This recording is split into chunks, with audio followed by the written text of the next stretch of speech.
क्या छोटी छोटी बातों पर आपका मन आग की तरह भड़क उठता है? क्या आप रात को सोते समय सोचते हैं, मैं ऐसा क्यों हूं, मैं शांत क्यों नहीं रह पाता? तो आज की यह कहानी आपकी जिंदगी बदल सकती है। यह कहानी है एक ऐसे युवक की जो क्रोध का दास था, जिसका गुस्सा उसके रिश्ते तोड़ रहा था, जिसकी अशांति उसकी खुशियां खा रही थी। लेकिन फिर उसकी मुलाकात हुई उस महापुरुष से, जिनके एक वाक्य ने उसके भीतर की आग को शांति के सागर में बदल दिया। जब उसने पूछा, भगवान मैं शांत कैसे रहूं, तो उसे जो उत्तर मिला वह केवल उत्तर नहीं था, वह जीवन का सबसे बड़ा रहस्य था। अगर आप भी अपने मन को जीतना चाहते हैं, अगर आप भी चाहते हैं कि कोई आपको अपमानित करे और आप फिर भी मुस्कुरा सकें, अगर आप भी अपने गुस्से के मालिक बनना चाहते हैं, उसके गुलाम नहीं, तो इस कहानी को अंत तक सुनिए, क्योंकि हो सकता है आज के बाद आपका जीवन पहले जैसा न रहे। बहुत समय पहले की बात है। कपिलवस्तु के पास एक छोटे से गांव में नंद नाम का एक युवक रहता था। नंद का स्वभाव बहुत चंचल था। छोटी छोटी बातों पर उसे गुस्सा आ जाता, मन अशांत रहता, रातों को नींद नहीं आती।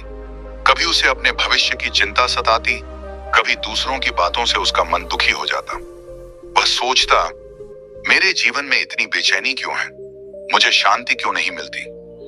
एक दिन गांव में खबर फैली कि महान तपस्वी, करुणा के सागर भगवान गौतम बुद्ध पास के वन में ठहरे हुए हैं। लोग दूर दूर से उनके दर्शन करने आ रहे हैं। नंद ने भी निश्चय किया कि वह बुद्ध से मिलकर अपने मन की समस्या पूछेगा। अगली सुबह वह वन की ओर चल पड़ा। वहां उसने देखा, एक विशाल वृक्ष के नीचे शांत मुद्रा में भगवान बुद्ध बैठे हैं। उनके चेहरे पर ऐसी शांति थी जैसे गहरे सागर का स्थिर जल। नंद उनके पास गया, चरणों में झुका और बोला, भगवान मेरा मन बहुत अशांत है। मैं छोटी छोटी बातों पर क्रोधित हो जाता हूँ, मैं दुखी रहता हूँ। कृपया बताइए मैं शांत कैसे रहूं। भगवान बुद्ध ने प्रेम से उसकी ओर देखा और मुस्कुराए। बोले, वत्स पहले बैठो, अपने श्वास पर ध्यान दो। जब तक मन शांत न हो जाए कोई प्रश्न मत पूछो। नंद थोड़ी देर चुप बैठा रहा। कुछ समय बाद उसका मन थोड़ा स्थिर हुआ। तब बुद्ध बोले, तुम्हें क्या लगता है तुम्हारा गुस्सा और अशांति कहां से आती है? नंद बोला, भगवान जब लोग मेरी बात नहीं मानते, जब कोई मेरा अपमान करता है, जब मेरी इच्छा पूरी नहीं होती, तब मुझे गुस्सा आता है।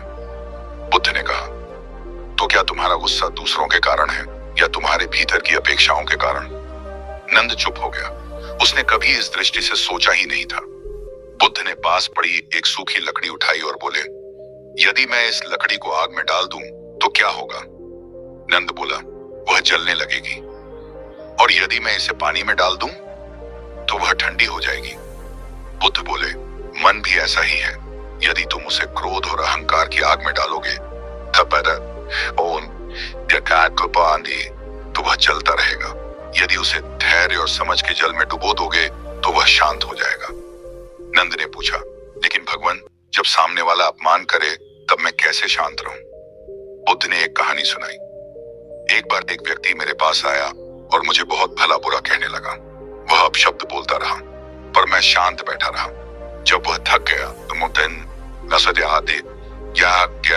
तो मैंने उससे पूछा, यदि कोई व्यक्ति तुम्हें उपहार दे और तुम उसे स्वीकार न करो तो वह उपहार किसके पास रहेगा? वह व्यक्ति बोला, मेरे पास।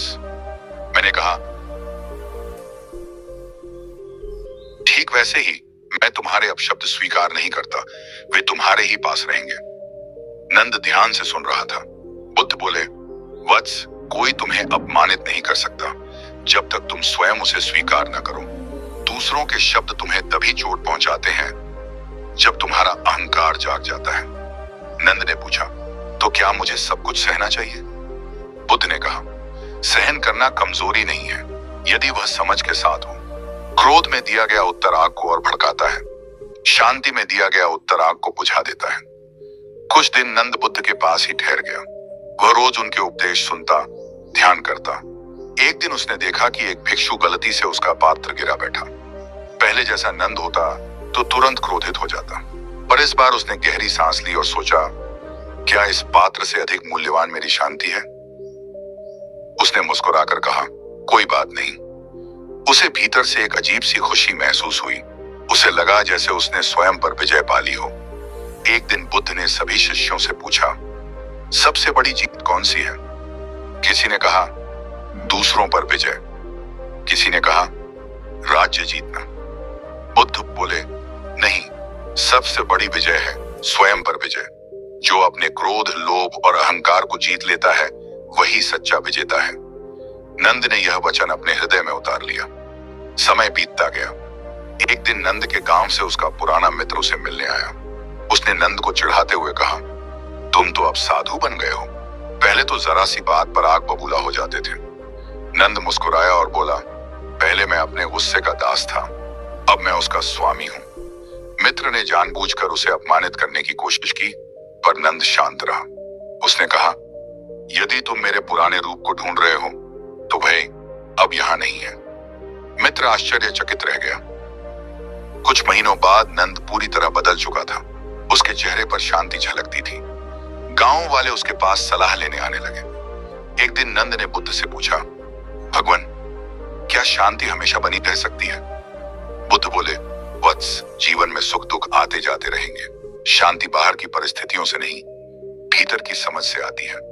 जब तुम समझ जाते हो कि सब कुछ क्षणभंगुर है, न अपमान स्थायी है, न प्रशंसा, तब मन स्वतः शांत हो जाता है।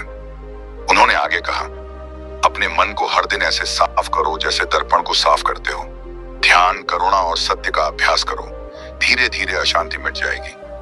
नंद ने पूछा, यदि फिर भी गुस्सा आ जाए तो?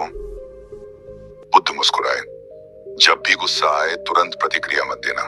3 गहरी सांस लो। अपने आप से पूछो, क्या यह क्रोध मुझे सुख देगा? अधिकतर उत्तर नहीं होगा। तब क्रोध स्वतः शांत हो जाएगा।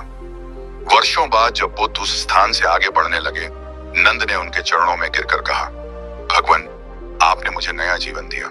पहले मैं बाहर की दुनिया बदलना चाहता था, अब मैंने अपने भीतर को बदलना सीख लिया है। बुद्ध बोले, मैंने तुम्हें कुछ नहीं दिया। शांति तुम्हारे भीतर पहले से थी, मैंने केवल तुम्हें उसका मार्ग दिखाया। नंद ने सिर झुका लिया।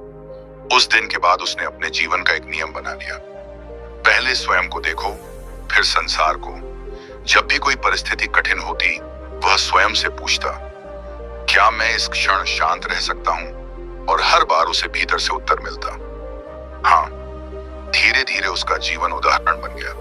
लोग कहते, देखो, यह वही नंद है जो पहले क्रोध से भरा रहता था, अब इसके चेहरे पर कैसी शांति है। और नंद मुस्कुराकर सोचता, सच्ची शांति बाहर नहीं, मेरे भीतर है।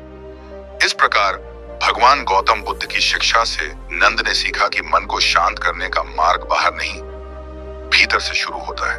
क्रोध को प्रतिक्रिया न दो, अपेक्षाओं को कम करो, हर श्वास को सजगता से लो और समझो कि हर परिस्थिति अस्थायी है। जो स्वयं को जीत लेता है वही संसार को जीत लेता है। यही सच्ची शांति का मार्ग है।